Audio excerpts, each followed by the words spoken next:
चलतु स्टार्ट करवा OAB entrance test पे सामाजिक विज्ञान एक model paper A model paper रे 15 टी क्वेश्चन अच्छी परीक्षार सिलेबस अनुଯାयी सो आपण मैंने मॉडल पेपर को दिंतु एवं शेष में देखा आपण मानकर केतोटी आंसर ठीक रोचे। चलतु डे नक स्टार्ट करिया प्रथम क्वेश्चन आपण मान सामने एक नंबर कही निम्नस्थ मध्यरु केउंटी भारतर एक प्रधान आमदानी द्रव्य नुहे।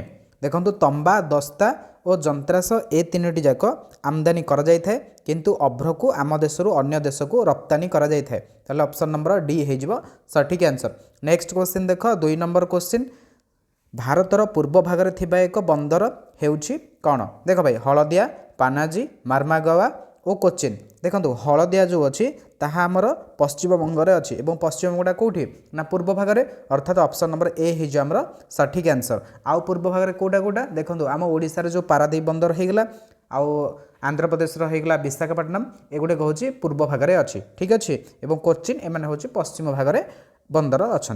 तापर नेक्स्ट क्वेश्चन देख 3 नंबर क्वेश्चन बिहू पर्व भारतर केउ राज्य में पालन करा जाय थाए। देखो बिहू हूँ आसाम राज्य में पालन करा जाय थाए ठीक अच्छे। तापर नेक्स्ट क्वेश्चन देख इंडिया गेट भारतर केउठारे अवस्थित। देख भाई इंडिया गेट हूँ आमर कौटी अवस्थित दिल्ली ठारे अवस्थित।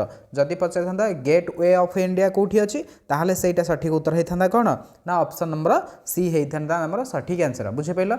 आउ गोटे क्वेश्चन आपण मैंने कहतु ना स्नेक पार्क आमर कौटी अच्छी बूट हाउस कौटी अच्छे बुझा पड़ा आपण मैंने मने मने रिवाइज करूँ। तापर नेक्स्ट क्वेश्चन देख 5 नंबर क्वेश्चन देइछि ओडिशारे केउठी सीमेंट शिल्प देखिबाकू मिली थाए कटक कराहांडी बरगढ़ ना संबलपुर। यार सठिक उत्तर हो ऑप्शन नंबर सी बरगढ़ ठारे ओडिशार सीमेंट शिल्प देखिबाकू मिली थाए।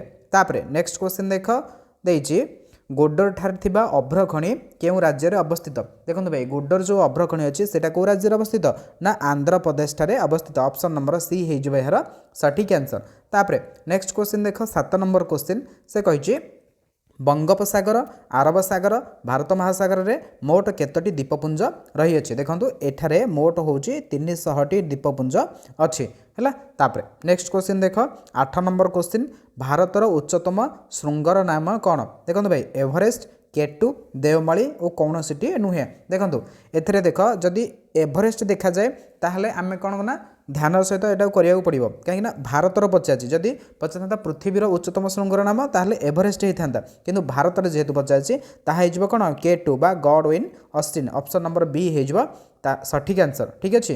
तापर नेक्स्ट क्वेश्चन 9 नंबर क्वेश्चन चलते ए करवा। देख 9 नंबर क्वेश्चन कही निम्नस्थ मध्यरु केउंटी अलगा आमको बाछिबा पड़ो। देख यूरोप ऑस्ट्रेलिया आफ्रिका ना इंडोनेशिया। देख यूरोप ऑस्ट्रेलिया एवं आफ्रिका गोटे गोटे होउछंती महादेश किंतु इंडोनेशिया हूँ गोटे देश। ताहले सठिक उत्तर कौटा अलग हो ना ऑप्शन नंबर डी इंडोनेशिया है।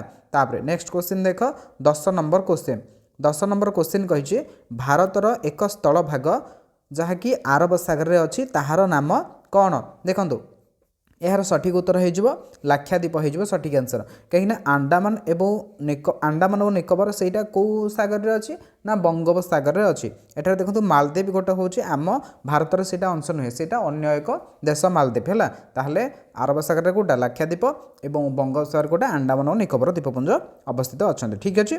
तापर नेक्स्ट क्वेश्चन देख 11 नंबर क्वेश्चन देख भाई संकेत आपण मानकर क्वेश्चन आसीपे ताहले देख देइछि संकेतटी काहाकू सूचाए। देखो यही संकेतटी क्या सूचाए ना विपदपूर्ण खाल को सूचाए ऑप्शन नंबर सी। तापर नेक्स्ट क्वेश्चन देख राष्ट्रपति किपरि निर्वाचित होता लोक मान द्वारा लोकसभार सदस्य मान द्वारा ना राज्यसभार सदस्य मान द्वारा ना उभय बी ओ सी। देखो भाई लोक मान द्वारा नुहे कहीं राष्ट्रपति आमर परोक्ष भाव में निर्वाचित होता अर्थात लोकसभार सदस्य मान द्वारा और राज्यसभार सदस्य मान द्वारा उभय बी ओ सी हो सठिक आंसर। जदि पचारि था आमको गोटे हूँ एमपी बा एमएलए से क्या द्वारा निर्वाचित होती से हूँ प्रत्यक्ष निर्वाचित होती और लोक मान द्वारा निर्वाचित होती बुझा पड़ा। तापर नेक्स्ट क्वेश्चन देख 13 नंबर क्वेश्चन 13 नंबर क्वेश्चन कही केउं प्रकार शासन आम देश में चालू अच्छी। यार सठिक उत्तर हो गणतंत्र शासन आम देश में चालू अच्छी है। तापर नेक्स्ट क्वेश्चन चलतु करवा 14 number question second last question Odisha रे असहयोग आंदोलन नेतृत्व किए नहीं। देखो भाई ओडिशा रे जो असहयोग 1920 मसीह आरंभ होता ताहार नेतृत्व आमर किए नहीं ना ओडिशार ଗୋପବନ୍ଧୁ ଦାସ ନେଇଥିଲେ ହେଲା। ଯଦି ପଚାରିଥାନ୍ତା କେବଳ ଯଦି ଏମିତି ପଚାରିଥାନ୍ତା ଅସହଯୋଗ ଆନ୍ଦୋଳନ ନେତୃତ୍ୱ କିଏ ନେଇଥିଲେ ତାହେଲେ ହେଇଥାନ୍ତା କ'ଣ ମହାତ୍ମା ଗାନ୍ଧୀ, କିମ୍ବା ଭାରତରେ ଅସହଯୋଗ ଆନ୍ଦୋଳନ ନେତୃତ୍ୱ କିଏ ନେଇଥିଲେ ମହାତ୍ମା ଗାନ୍ଧୀ ହୋଇଥାନ୍ତା। ବୁଝା ପଇଲା। ତାପରେ ନେକ୍ସଟ क्वेश्चन ଚାଲନ୍ତୁ କରିବା। ଲାଷ୍ଟ क्वेश्चन 15 ନମ୍ବର क्वेश्चन ଦେଖ 15 ନମ୍ବର क्वेश्चन 2011 ଓଡ଼ିଶାର ଜନସଂଖ୍ୟା କେତେ ଥିଲା? ଦେଖନ୍ତୁ 2011 ଓଡ଼ିଶାର ଜନସଂଖ୍ୟା 4.19 କୋଟି ଥିଲା। ଅପସନ୍ ନମ୍ବର ଡି ହେଇଯିବ ଏହାର ସଠିକ୍ ଆନ୍ସର। ବୁଝା ପଡ଼ିଲା। ତେବେ ଦେଖ ଆମେ ଏଠାରେ ସମ୍ପୂର୍ଣ୍ଣ ଭାବରେ 15ଟି क्वेश्चन କଲେ। ଏବେ କୁହନ୍ତୁ ଆପଣମାନଙ୍କର এই 15ରୁ କେତେ ମାର୍କ ଆସିଲା? ମୁଁ ଭାବୁଛି ଆପଣମାନଙ୍କର 15ରୁ ନିଶ୍ଚିତ ଭାବରେ 15ଟି क्वेश्चन ଆପଣମାନେ ଠିକ୍ ଠାକ୍ କରିଥିବେ ହେଲା। ନିଶ୍ଚିତ ଭାବରେ ଆପଣମାନେ ପ୍ରାକ୍ଟିସ୍ କରୁଥାନ୍ତୁ ଏବଂ ସିଓର ରୁହନ୍ତୁ ଯେ ଆପଣମାନଙ୍କର ସିଲେକ୍ସନ୍ ସିଓର ହେବ। ଠିକ୍ ଅଛି। All the best. ଆପଣମାନେ ଠିକ୍ ଭାବରେ ପଢ଼ୁଥାନ୍ତୁ ଏବଂ ଭଲରେ ରୁହନ୍ତୁ। Thank you.